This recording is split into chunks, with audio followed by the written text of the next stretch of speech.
I would perhaps like to highlight three elements of professional development.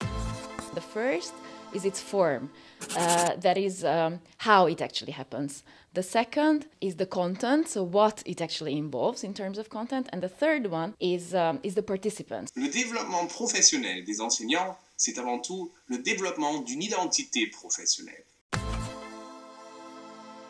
Cela veut dire que les enseignants ne se voient pas comme des experts dans leur matière, les maths, la philo, le français, mais comme des experts pour l'enseignement et pour les enfants et les jeunes. Concerning the first one, the form, I would actually prefer to talk about teacher learning rather than professional development. And I have two reasons for this. The first one, professional development is still quite often associated with formal courses at the university, for example.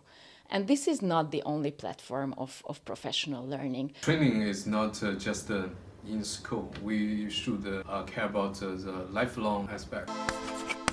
Every stage of people, every age, every kind of person needed to be join the training. I think training need to be sought in the lifelong perspective. Teachers develop and learn through various processes and in many ways. They learn from their colleagues, from professional collaboration, within their professional learning communities, from experience, from actually teaching every day in their classrooms. L'identité professionnelle va donc au-delà d'une certaine matière ou d'un certain sujet. C'est aussi la conscience du fait que ce qu'on a appris aujourd'hui doit être mis à jour demain. The second reason is that learning somehow expresses better that teachers are at the center of this activity, that they are not being developed by someone, but they are the learners. One of the key things about leadership that is more distributed and collaborative is that it's not about just doing what you want, going out on your own, as it were,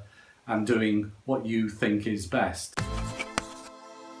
It's very much about learning to work together. It's about working collaboratively. Today, I think teachers really need to be lifelong learners to face all the challenges of the 21st century knowledge society. C'est aussi une prise de responsabilité pour ce qui se passe à l'école en dehors des cours des enseignants. Cela veut dire s'engager dans les efforts visant à faire évoluer l'établissement scolaire. Au sein des établissements scolaires, les silos entre les classes, entre les cycles, entre les filières s'effriteront au profit d'une réelle communauté de travail. Par exemple, lorsqu'une équipe aura vécu un projet, développé des compétences, les enseignants de cette équipe pourront devenir des inspirateurs, au sens de multiplicateurs d'idées, de formateurs sur ces thèmes-là au sein d'un établissement, voire d'une communauté beaucoup plus large d'établissements au pluriel dans toute une région. It's very important to underline that teachers are professionals who work in their classrooms every day and who make decisions that are based on knowledge. This knowledge base includes various domains. It includes the content knowledge of their subject, mathematics, physics, French, whatever. It also includes pedagogical content knowledge, which is how to teach this subject specifically. And it also involves general pedagogical knowledge, that is subject independently.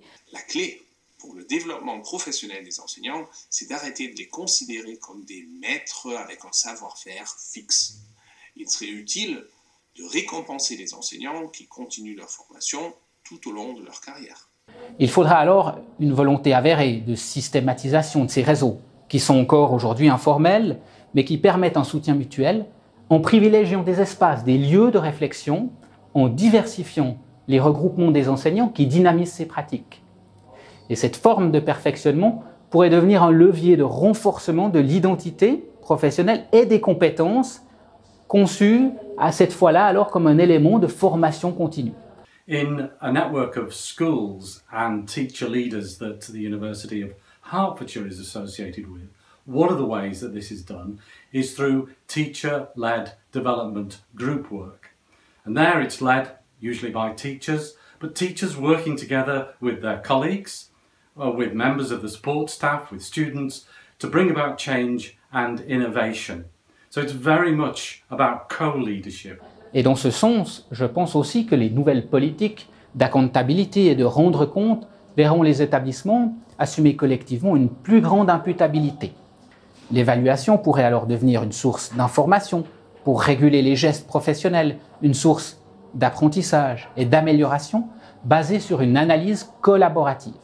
Et pour illustrer cela, il s'agit en quelque sorte d'instaurer dans un fonctionnement d'assurance qualité, où il faut démontrer une certaine conformité pour atteindre des labels, rétablir une réflexivité collective qui vise à améliorer et pas simplement à montrer la conformité à des procédures.